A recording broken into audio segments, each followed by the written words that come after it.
তো hello my dear students, এখানে আমি একটি এমসিকিউ নিয়েছি ক্লাস 10-এর কষে দেখি 22-এর 15 5 নম্বর অঙ্কটির ক্ষেত্রে বলেছে একটি রম্বসের দুটি কর্ণের দৈর্ঘ্য 24 সেমি ও 10 সেমি বলেছে। তো 10 সেমি হলে রম্বসটির পরিসীমা কত এটা আমাকে নির্ণয় করতে বলেছে। ওকে, তো ফার্স্ট অফ অল আমরা দেখে নিই রম্বস কীরকম দেখতে। ওকে, তো দেখো তো রম্বস দেখতে অনেকটা এরকম হয় না, তাই না? এটা কি বলতো, একটা রম্বস। এটা নাম দিলাম এটা এ, এটা বি, এটা সি, এটা ডি। ওকে, তো রম্বসটা এরকম না। তো রম্বসের প্রতিটি বাহুর দৈর্ঘ্য কী সমান হয় এটা আমরা জানি। এবার এটাও জানি তো রম্বসের কর্ণ দুটি পরস্পরকে কী করে বলতো সমকোণে সমদ্বিখণ্ডিত করে। মানে কি বলতো, এই কোণটার মান কত ডিগ্রি, 90 ডিগ্রি। এই কোণটার মান কত, 90 ডিগ্রি। মানে কি বলতো সমকোণে অ্যাকচুয়ালি সমদ্বিখণ্ডিত করে। তো এবার এখানে কি বলতো কর্ণ দুটির দৈর্ঘ্য দেওয়া রয়েছে একটা 24 সেমি।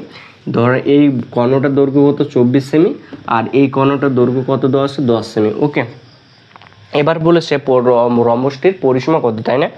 তো দেখো তো, তাহলে এই কর্ণ দুটো পরস্পরকে মানে কী করে সমকোণে সমদ্বিখণ্ডিত করে, আর এবং এই বাহু দুটো পরস্পরকে কী করে দুটোকে সমান খণ্ডে বিভক্ত করে। মানে এই যেহেতু কর্ণটা 24 সেমি, কর্ণটাকে এই কর্ণটা কী করেছে বলতো, এই বাহুটা সমানভাবে বিভক্ত করেছে। মানে এই কর্ণটার দৈর্ঘ্য যদি 24 সেমি হয়, তাহলে এর বাহুর দৈর্ঘ্য হচ্ছে 12 সেমি, এটারও দৈর্ঘ্য কত সেমি হবে, 12 সেমি হবে। আর এটা যদি দৈর্ঘ্য যদি সম্পূর্ণটা 10 সেমি হয়, তাহলে এই অর্ধেকটুকুর অংশ কত 5 সেমি হবে, এই অর্ধেকটার অংশ কত সেমি 5 সেমি হবে না? মানে কি দাঁড়ালো, এই এতটুকু অংশের দৈর্ঘ্য 5 সেমি, এতটুকুর অংশের দৈর্ঘ্য কত সেমি 12 সেমি। ওকে, এবার দেখো এই পরিসীমা যে বার করতে হয়, তাহলে এখানে এটা একটা আমরা ত্রিভুজ দেখতে পারি না? তাহলে এটা যদি সমকোণী ত্রিভুজ, তাহলে এই সমকোণী ত্রিভুজের বিপরীত বাহুটার নাম কি বলতো, অতিভুজ। তাহলে অতিভুজ বার করার নিয়ম কি বলতো, অতিভুজ বার করার নিয়ম হচ্ছে অতিভুজ স্কয়ার কি বলতো, অতিভুজ স্কয়ার ইকুয়াল টু লম্ব স্কয়ার প্লাস কি বলতো ভূমি স্কয়ার। এটা আমরা সূত্র জানি, তাই না?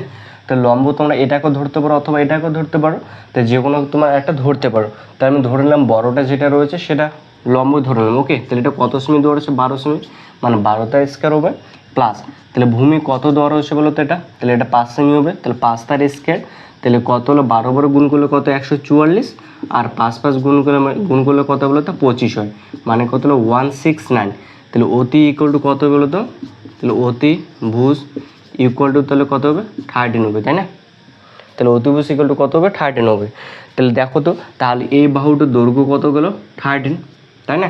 এবার কি বলতো, আমাকে রম্বসটির পরিসীমা বার করতে বলেছে। তা রম্বসের পরিসীমা কি বলতো, যেহেতু রম্বসের 4টি বাহুর দৈর্ঘ্য সমান, তাহলে একটি বাহুকে যদি আমি 4 দিয়ে গুণ করি, তাহলে রম্বসের পরিসীমা পেয়ে যাব। তাহলে কি বলতো রম্বসের পরিসীমা, ওকে, তাহলে 4 × 13, যে 4 কি বলতো 4টা বাহু রয়েছে, আর 13 বলতে কি বলতো এখানে একটি বাহুর দৈর্ঘ্য, মানে 4 × কত বলতো 52। তাহলে এখানে কোনটা অপশান রয়েছে, সি নম্বর। তাহলে সি নম্বরটা কি বলতো কারেক্ট অপশান। ওকে, তো স্টুডেন্টস তোমাদেরকে ভিডিও ভালো অবশ্যই লাইক কমেন্ট শেয়ার সাবস্ক্রাইব।